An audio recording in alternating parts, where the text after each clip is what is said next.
Welcome to the How to Be Awesome at Your Job podcast, the show where brilliant professionals share how to sharpen the universal skills required to flourish at work. Enjoy more career fun, wins, meaning, and money with your host, Pete Makaitis.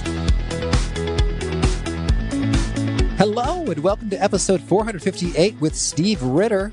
Steve is talking about teams and the natural cycles of change that we all go through and how to deal with that well, including how to correct some bad or toxic behaviors optimally. So you'll learn 1, where teams get stuck the most often. 2, how to grow and deepen over time as a team.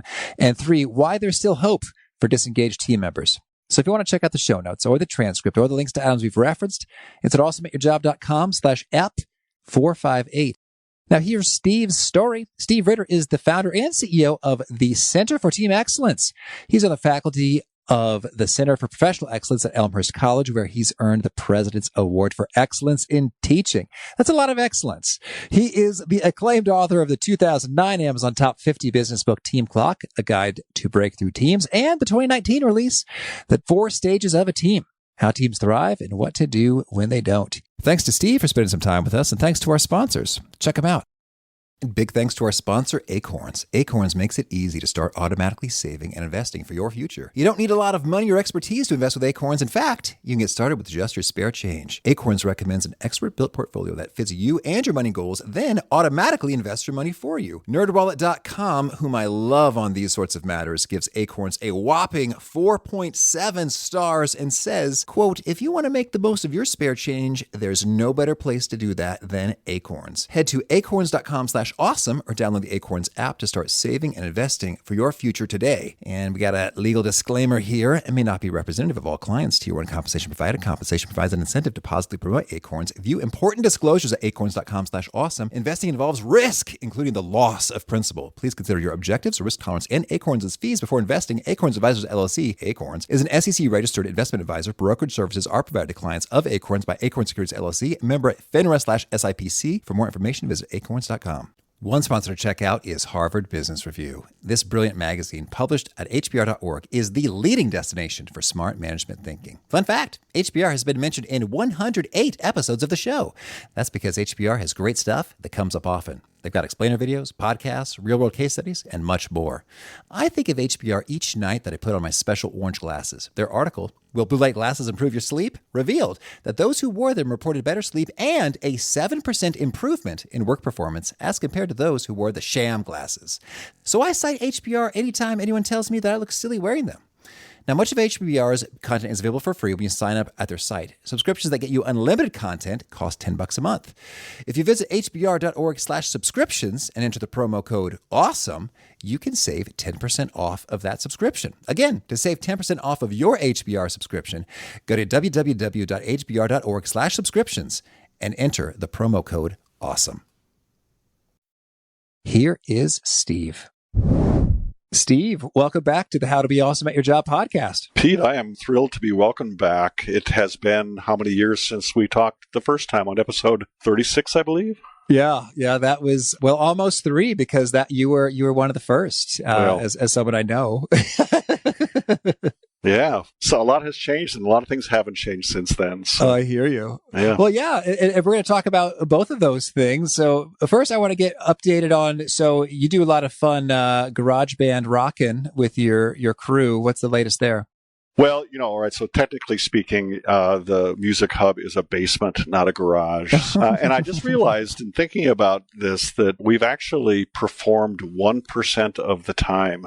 This group of guys got together for the first time in 1985. So I think we're in year 34 and we get together once a month and we mostly just improvise with pizza and cold beverages. And in that time, we've had 4 gigs.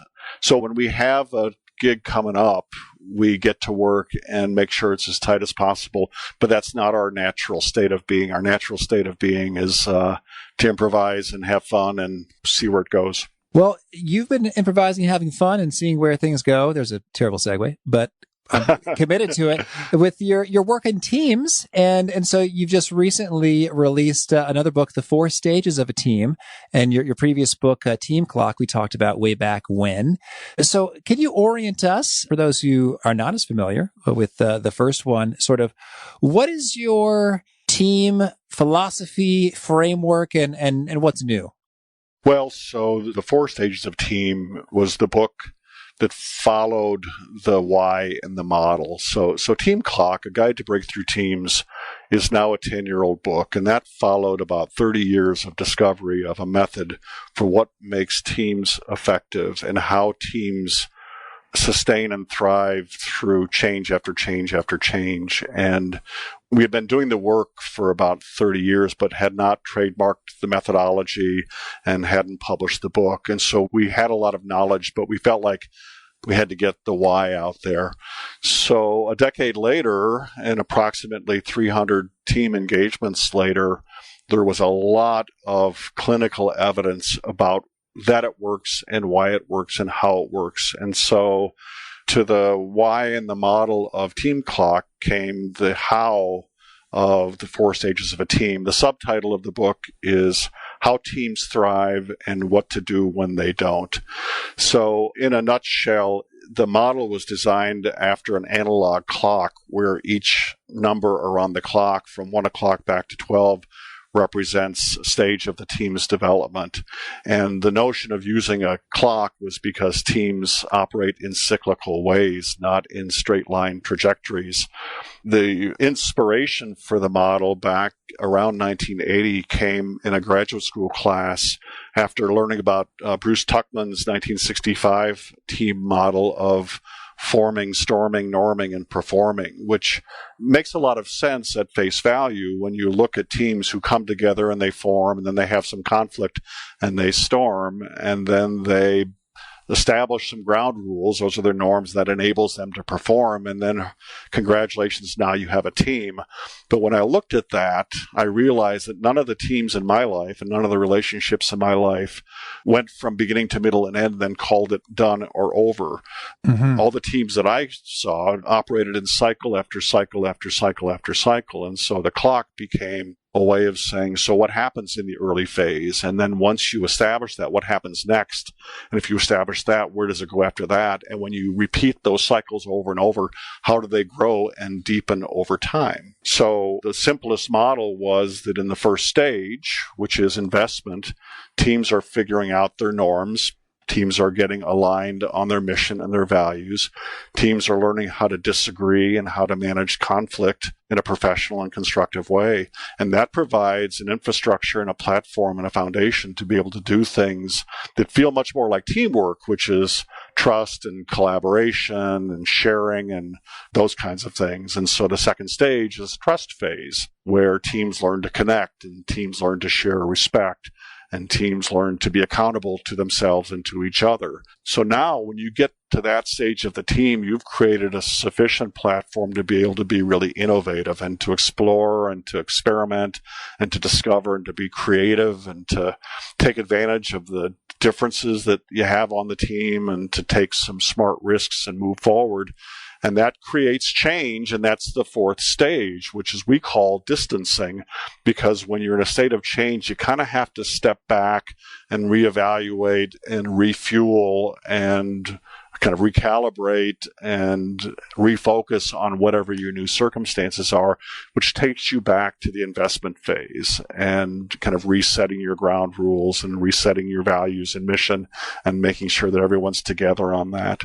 And so that's kind of where this started, and where it went was, here's the model. We believe that all relationships and all teams and all organizations, when they're healthy, operate in these cycles. And now we have 300 plus case examples over the last decade to help people who are going through challenges on their teams see how other teams in all walks of life have handled those same kinds of challenges.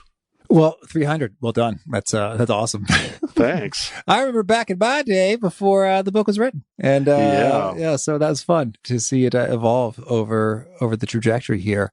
Well, so let's dig in a little bit to that subtitle. how teams thrive and what to do when they don't. How do teams thrive? Like what are the fundamental ingredients? So that they go in a cycle, okay.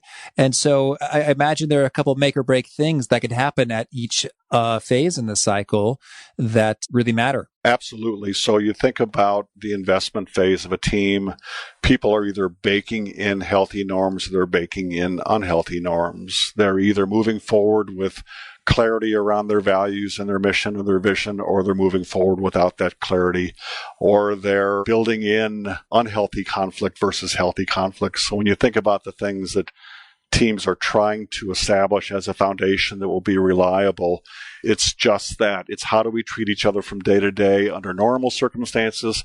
How do we treat each other from day to day under stressful circumstances? Are we all moving in the same direction toward the same goal?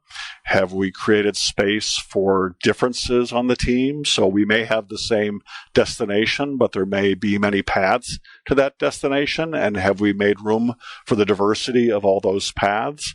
And so the idea in the investment phase is to get clarity around norms and mission and values and vision and how conflict should be handled. The place that people get stuck there is that that's hard work, and usually that phase comes after a distancing phase or a change phase when people are really emotionally and physically depleted from managing change.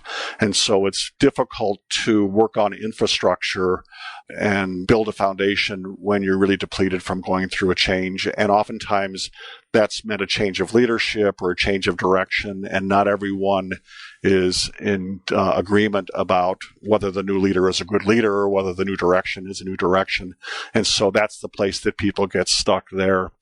Interestingly, the place that people get stuck in the trust phase is in one of two ways. One is either that it's working and people are being accountable to the mission and the values, and people are feeling connected and respected and accountable, and it's very comfortable. And the place that people get stuck is that why would you want to sacrifice comfort to do something innovative where it's a little more apprehensive or scary? And so people like to get into their comfort zone in the trust phase.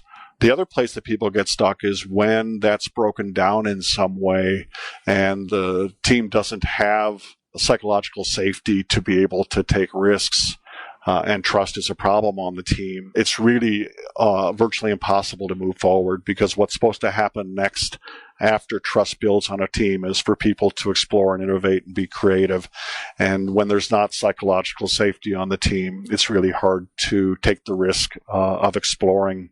And then the exploration phase, the innovation phase, has reasons that people get stuck as well, because you're out on a limb and you're trying something new, and the chances that that might fail are part of the discovery process. And not everyone feels comfortable with being out on a limb, and not everyone feels comfortable with taking a risk. And not everyone feels comfortable with diversity. And so in order for innovation and creativity to really thrive on a team, people have to be comfortable being out on a limb and taking risks and having diversity of ideas and of backgrounds on the team. And then inevitably that creates change. And that's, the obvious reason that people get stuck during the change phase is that most living things prefer stability. And when things are changing, it depletes energy. And it's hard to imagine a better future when you're in the middle of a loss or a change. And so kind of like a night's sleep or the dormant phase of a tree in winter, sometimes we have to step back and refuel before we can step forward and get back into something that's different than the way it used to be. And so I think a lot of the beauty of this model is that especially if you've been on a particular team for a while, you can sort of see it like, oh yeah, this happens. There are cycles, there are phases, and you can't sort of expect it to be all innovation all the time. We're banging out new ideas 24/7 for years at a time. So that's pretty handy there. So then I'd love to get your take then. Maybe you could start with an example. Let's talk about a workplace and how you saw some things transform from unhealthy to healthy. Your introduction to that question makes me think of a different case example that I had considered sharing with you. Most of the case examples that we see involve teams that are struggling and are trying to get moving again. But you joked that teams just can't be all innovation all the time. But the case example I'm thinking of, actually, that was their goal. Their goal was to be able to be all innovation all the time. And the challenge they needed to get past was, in order to be able to do that, you have to go through the other stages too. You have to manage the fears around innovation. You have to manage the change that you create. You have to lose people. You have to reinvest. You have to rebuild trust. There have to be glitches. You have to get through those glitches. But the team that I'm thinking of, and I didn't end up using them as a case example in the book, is a team that is so attentive to the wellness of their entity as a team that they never let themselves get stuck.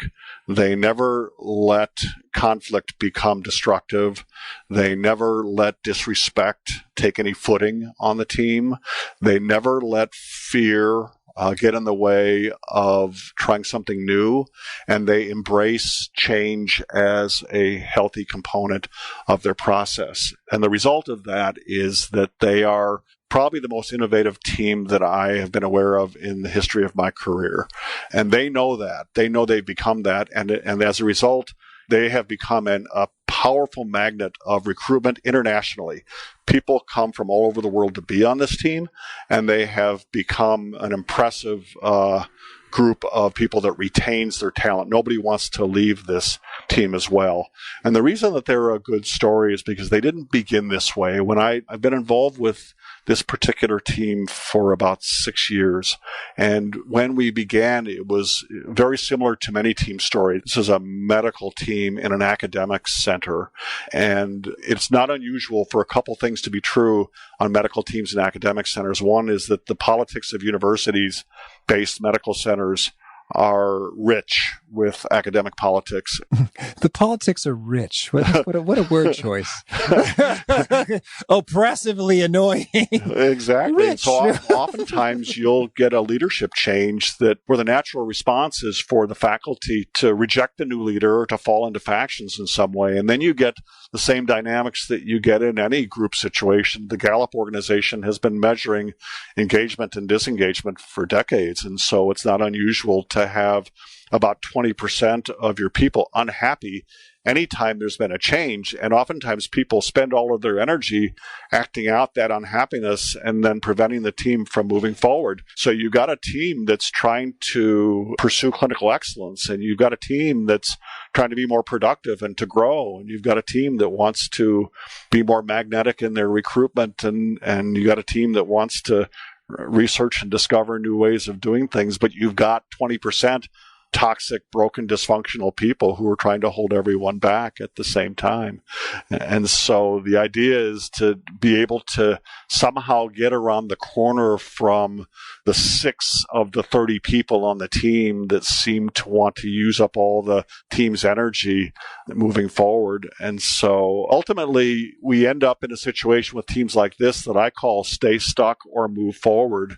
There's usually a moment of truth in teams like this where the vast majority of people in the room want to move forward, but a vocal minority with power wants to stay stuck. And you see this in medical centers, you see this in law firms, you see this on professional sports teams, you see this in public schools, you see it everywhere, that the powerful vocal minority oftentimes is enough to keep the majority stuck in some way. And so the stay stuck or move forward moment is the team as a whole has to decide whether to empower the bullies or whether to move forward and invite the bullies or whoever is bringing the dysfunctional behavior onto the team, how to mitigate that. And usually it starts with some clarity around mission and values, that everyone on the team can agree that we want the finest clinical excellence, or we want the finest patient experience, or we want the highest associate satisfaction scores, or whatever that happens to be. And if everyone can agree to those values and everyone can agree to that mission, then it's a question of whether people can be accountable to that and whether people can hold themselves and each other accountable to that. So at that point, you're giving everyone the equivalent of a striped referee shirt, and you're empowering people from top to bottom of the organization to blow the whistle or throw a flag whenever there's a foul. And a foul would be that we didn't respect somebody else's opinion, or the foul could be that we don't view conflict as a productive and powerful change agent, or that change isn't being managed effectively. And so when people are empowered to call a foul or to throw a flag or to blow a whistle and say, hey, that's not what we all agreed on, and you do that enough times, the culture starts to shift. And eventually, people who are in that dysfunctional, toxic group either leave or they find a way to get in stride with everybody else. And so usually at that point, you're deciding how to kind of reward and invest in the engaged people.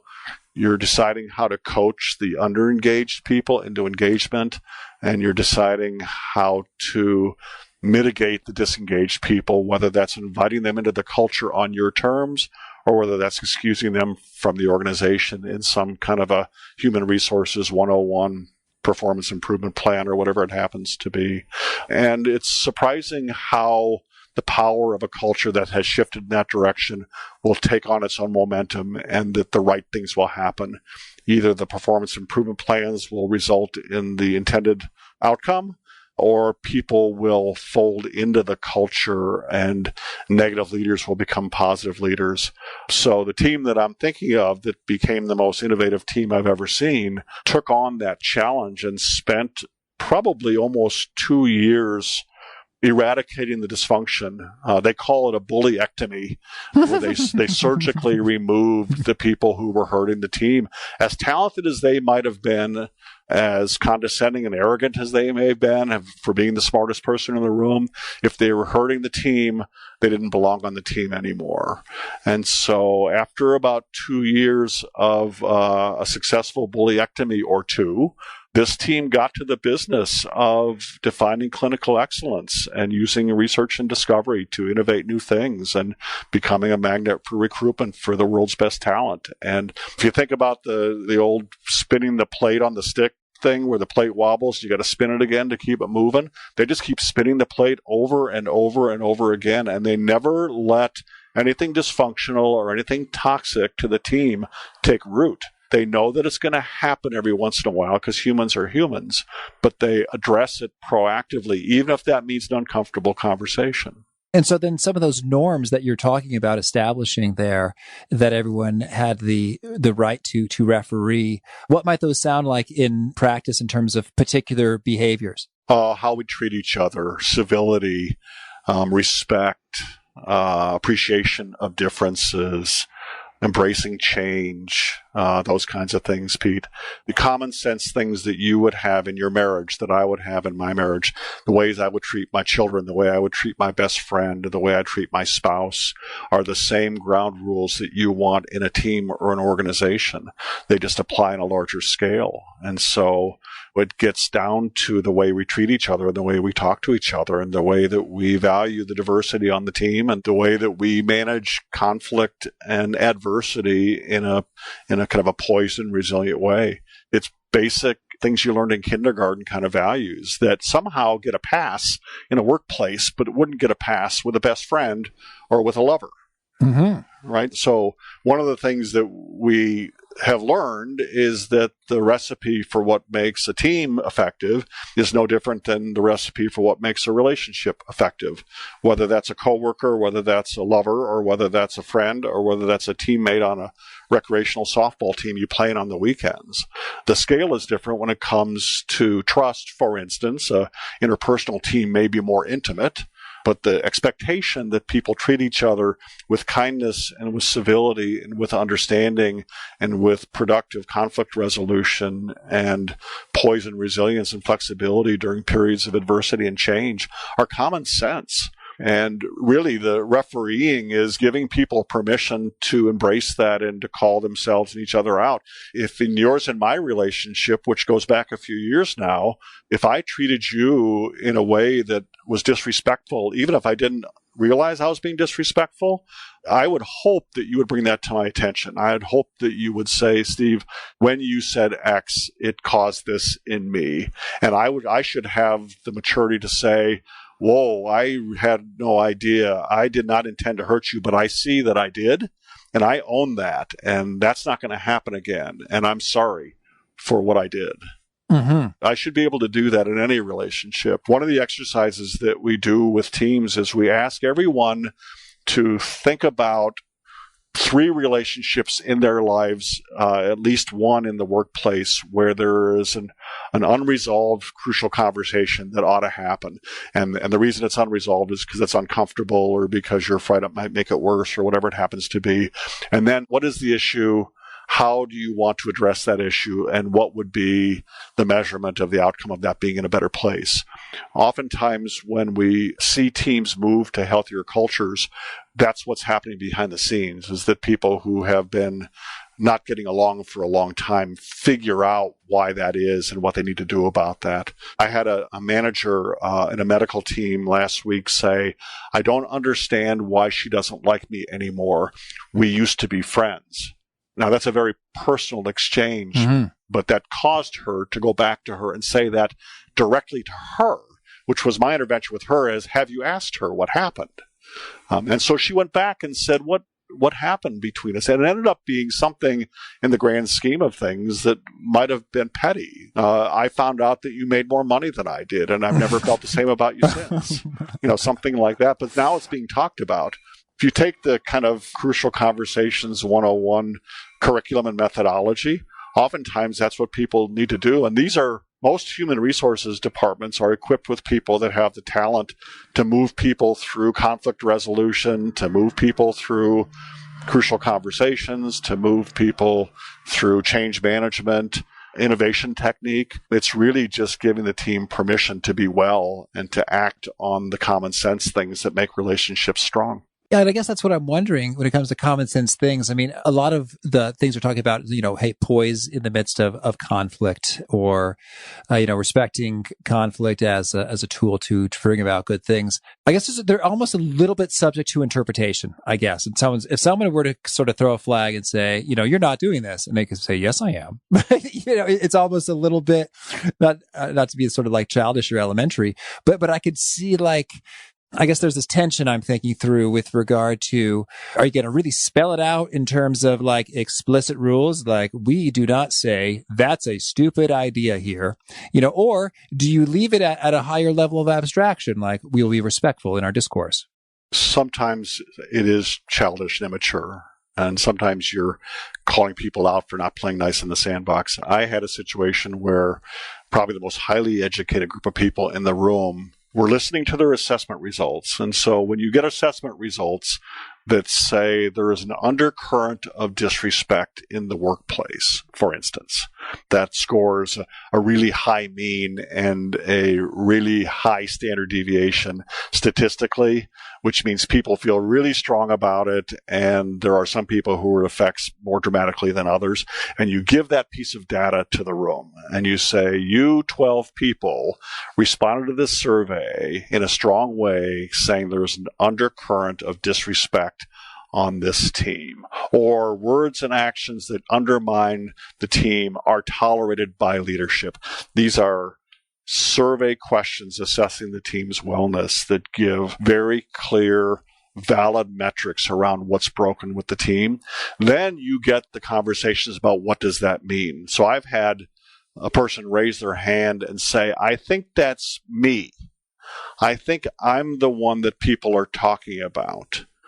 And the truth is, I don't handle stress very well. And I don't know what to do about it, because when I'm stressed, I don't treat people very nicely. And I guess people have learned to tolerate that with me. And I don't want to be that way, but I don't know what to do about it. And then you get 4 other people that raise their hand and say, I'd be happy to help you with that. And then that person grows in some way. I had a person once in a public school setting where after about a year of the majority of the faculty trying to wrest control back from the handful of bullies that were bullying the rest of the faculty, raised her hand and said, I know that everyone thinks I'm one of the bullies and everyone thinks that I'm one of the disengaged people, The reality is I was, and I don't want to be that person. And I see where we're going, and I want to move in that direction. I'm just slow to change. So if you can bear with me, I'm coming. And everyone embraced that. Everyone embraced the fact that people are allowed to repair themselves. People are willing to accept folks who are on their own journey to be a better teammate in some way. So usually the data from the assessment, whether you do that formally with the online assessment that gives us the rigorous metrics of what's going on in every aspect of the team, or whether you do it informally with just asking a couple of simple questions, usually leads to a story. So why are we seeing this data? Tell me what's going on with the team that makes this data portray this aspect of the team. And people will tell you a story, and the story will usually lead to what do we need to do to fix this. Well, and it's really beautiful as you describe these conversations, they're just so open, so real. You might say vulnerable. It's like, yeah, this is what's really going on with me, y'all. And it's beautiful. And I think some listeners might be like, wow, we are miles away from people being able to disclose at that level. So how does one get there in the first place? That's what happens so if the foundation are norms and values, that creates a platform upon which to build trust, and there is psychological safety in the team, then those are exactly the kinds of conversations that happen. Mm-hmm. Where people will ask for coaching, where people will ask for help with something. You work from the assumption that everyone's doing their best, and most of us perform pretty well when there's no stress. But under stress, some of us regress and some of us get immature. We're not always at our best all the time. And so when you've gone through the labor of building an environment of accountability and a culture of accountability that strengthens trust, those are exactly the kinds of conversations that follow, where people will say, I would like help with this. I'm not being my best self. I'm holding the team back. I want to be a part of this moving forward. What do I need to do to get there? And for the disengaged bullies and folks who are just not having it, you mentioned some coaching and performance improvement plans. How does that process work? Well, you would be surprised at how many people who are in that category find other places to work on their own. For some people, dysfunctional relationships is their currency in life. And when a culture shifts to a healthier, more trusting environment, they're not getting their needs met because their needs are met by making other people feel small. And so they have to go somewhere where they can make that happen. So you always have a small number of people who find a way to leave for those reasons. But you'll also be surprised at how many people don't want to be broken, and they've never really had an opportunity. We call them the tippable disengaged, folks who can be tipped into the culture. And so disengaged people rarely become underengaged people. They usually buy in and they say, I want to use my leadership skills in a different way than being a negative leader. How can I be a part of the solution here? Mm-hmm. And so I guess, when you think of PIPs, when you think of performance improvement plans, they're generally designed to get somebody out. They give people a tight set of accountabilities and a tight time frame to perform them, which guarantees failure, and then you catch them on the failure and you have a reason to let them go. That's usually what a performance improvement plan is designed to do in human resources circles. But a true performance improvement plan gives someone a path to grow and to improve. And if you surround them with the right coaching and the right resources, you end up with conversations like your peers say that you've not been easy to play with in the sandbox. I'm guessing that this isn't just a problem in the workplace. Perhaps this is a problem in your family and in your social circle as well. You're 43 years old. Do you want to do something about this? Is this okay with you? Because if you want to do something about this, we have resources that can help you. And you'd be surprised at people's ability to transform when provided an opportunity to get coached. That's good. What you said about the drama or the conflicted relationships as their currency in life, that just reminded me of a quote from The Office with Kelly Kapoor. Said that she had to choose between two suitors. And she said, Ravi makes me so happy and Ryan causes so much drama. So I just need to figure out which of those is more important to me. Exactly. Well, but if you think about that, those of us, and I'm one of them, who thrive on conflict and who thrive on change, I've put 3 kids through college and built 2 businesses on assisting people with conflict and assisting people with change. And so there's a positive way to have that surround you in life. It's okay to be fueled by chaos as long as you manage it in a professional and a respectful way.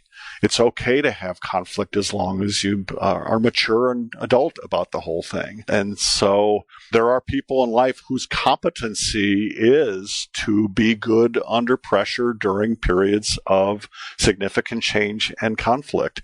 And those people often become advisors and consultants and coaches and therapists and teachers and mentors and those kinds of professions, because they can elevate other people into healthier places and elevate relationships and teams into healthier places. And so conflict and chaos sometimes gets a bad rap. Understood. Yeah. And so then I guess I want to talk a little bit about the innovation side of things. So once you've got some of those norms well established and we're invested, and then there's the trust is working and we're sort of owning our stuff and sharing it. What are some of the best practices for making the most of the innovation phase when you're in it?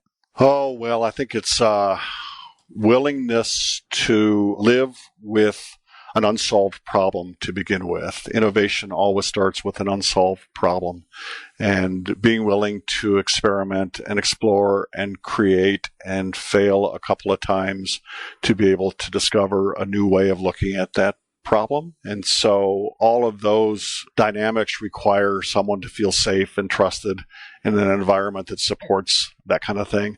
And so I guess a rich and fertile garden of diversity, full of people who are unafraid to take smart risks and to stumble and fall a couple times, is usually what creates new ideas. Whereas the opposite, where people hold on to the status quo and aim for safety, usually doesn't result in new ways of thinking about things or doing things.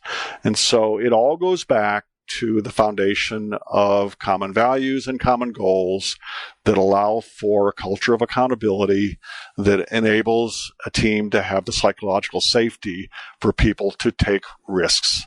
Because innovation is all about providing an atmosphere that I suppose has a safety net underneath it so that people can be out on a limb and take risks and try things without having to worry about whether the amygdala portion of the brain screams fear and tells you not to do it, that you go ahead and use your, cerebral cortex to analyze and interpret and make decisions and try things, even though your fear center is screaming, don't do it.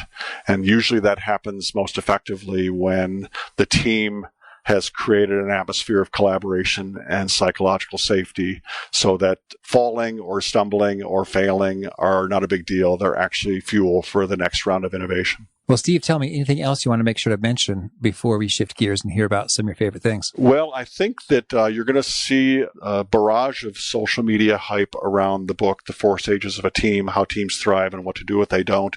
I'm excited about this book, but I also want to let your audience know that there's a 10-year archive of blogs on the teamclock.com website that are categorized in every area of team effectiveness that you would imagine. And so while the book is a few hundred pages of best practice and case study and how-to, there's a deep archive of blogs available on the website as well. So I would point people in that direction.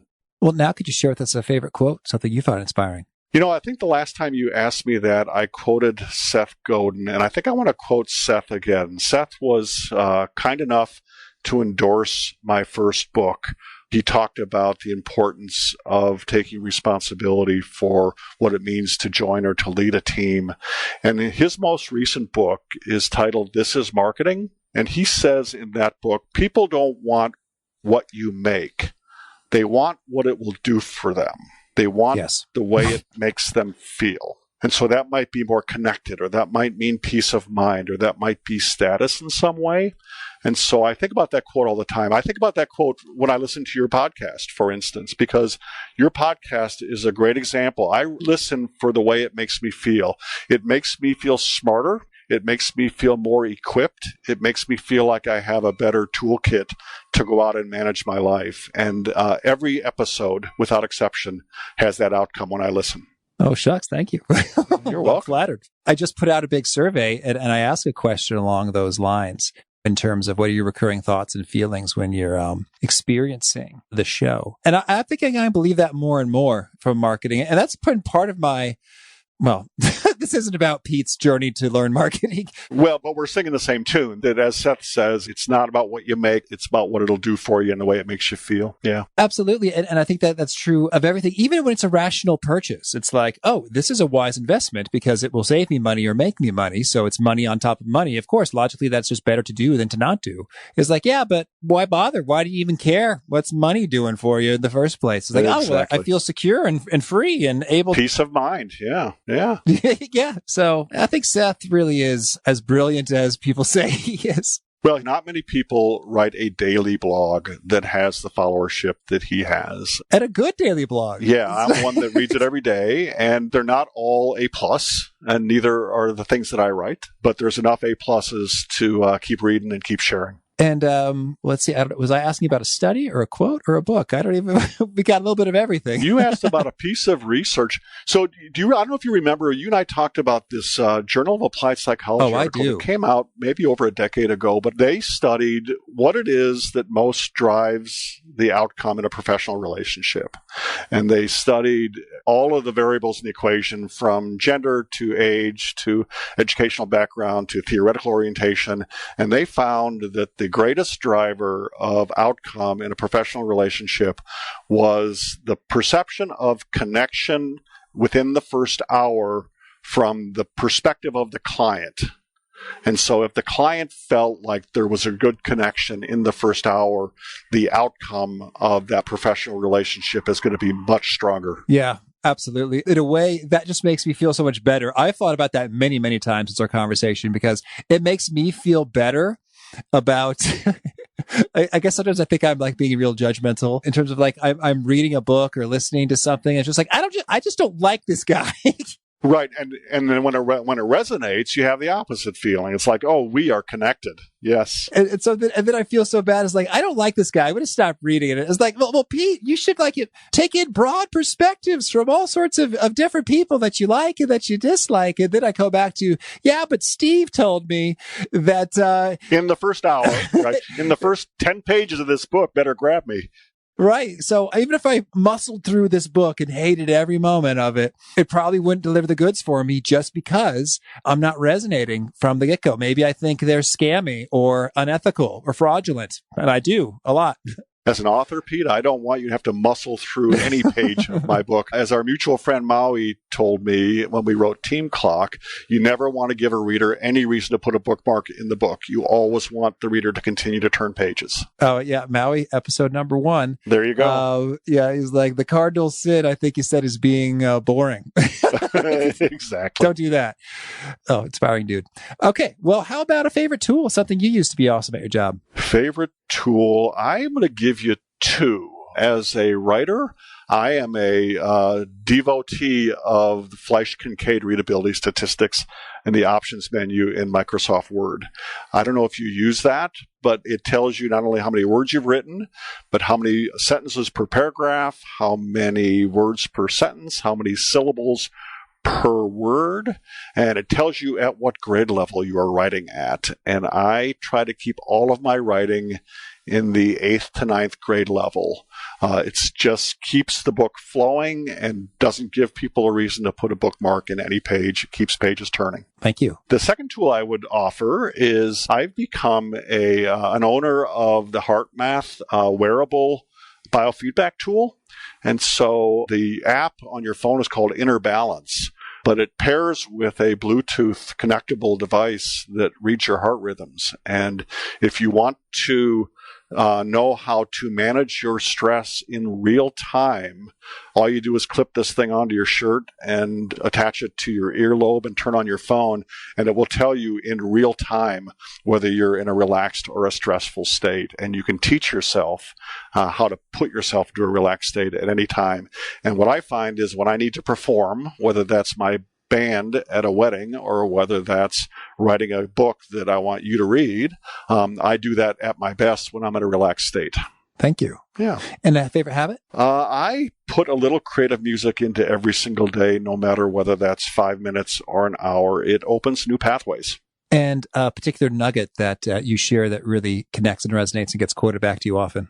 You know, I've gotten a lot of feedback on the concept of renewal. When you think about teams and relationships as happening in cycles, you realize that there's always another chance to refresh something or to repair something. And so when you think about the things that happen in relationships and teams, anytime you add or subtract a teammate, you have a renewal. Anytime a conflict gets resolved, you have a renewal. Anytime an innovation alters the work of the team, you have a renewal. Every time you celebrate a success or a disappointment of a failure, you have a renewal. Every time a goal gets redefined, you have a renewal. And so you get these chances over and over to elevate your relationships and your teams. And if folks want to learn more or get in touch, where'd you point them? Teamclock.com, TEAMCLOCK.com. There's plenty on the website, and it's in the process of getting refreshed with the new book information, so we hope to make it even more beneficial for our readers. And do you have a final challenge or call to action for folks seeking to be awesome at their jobs? I have been asking people to continually assess their relationships and their teams for my entire career. And I want to make that simple. Ask 3 questions. In what stage are we right now? Why are we in that stage? And what should we do to move forward? Well, Steve, once again, this has been a treat. I wish you lots of luck with the book, The 4 Stages of a Team, and all your other adventures. Thank you, Pete. It's been a pleasure speaking with you, and I look forward to all the other episodes. You've created a tool for all of us, so thank you for that, and thanks for inviting me on again. Boy, I really loved it when Steve was sharing those vulnerable, real, honest vignettes of real dialogues he's encountered from folks who'd say things like, you know, I think that's me. I think I'm the one people are talking about. The truth is I don't handle stress very well. I don't know what to do about it because when I'm stressed, I don't treat people very nicely. And please help me with that. I mean, that's amazing. I mean, and for Steve, it's just commonplace. And I know the guy. I trust the guy. He's not just like making it up. Like they're real encounters that he has with teams. And I think that's so encouraging and hope boosting, because you can really have folks make these transformations when they get honest about what's going on, what they're contributing to what's going on, and how that can be renewed. It's so cool. So don't give up hope. There may well be an opportunity for folks to turn things around. If they seem disengaged, if they seem lazy, if they seem not into it, if they seem mean, it might very well be possible to turn it around. Or it might not, and then they could exit, very well and smoothly and safely. But, keep up the good fight. So again, the show notes, the transcript, the links to items we've referenced are at awesomeatyourjob.com/EP458. If you haven't already, I hope you'll punch subscribe. You'll catch our next guest. It is Diana Wu David. She is talking about how to future-proof your career. Until next time, peace. Thanks for listening. To get the most out of the show, we recommend 2 key things. First, check out the extra resources at awesomeatyourjob.com. You can find this episode's transcript and links, as well as the perfect episode for your situation. You can search the full text transcripts of hundreds of episodes or explore episodes tagged by topic and competency covered. Second, subscribe to the podcast and get future episodes automatically. You can subscribe by telling Siri and several other smartphones and speakers, subscribe to the How to Be Awesome at Your Job podcast, or by tapping subscribe in your podcast player of choice. If you'd like some extra help figuring out podcasts and how subscriptions work, visit awesomeatyourjob.com/subscribe for guidance. Hope to catch you on the next episode of How to Be Awesome at Your Job.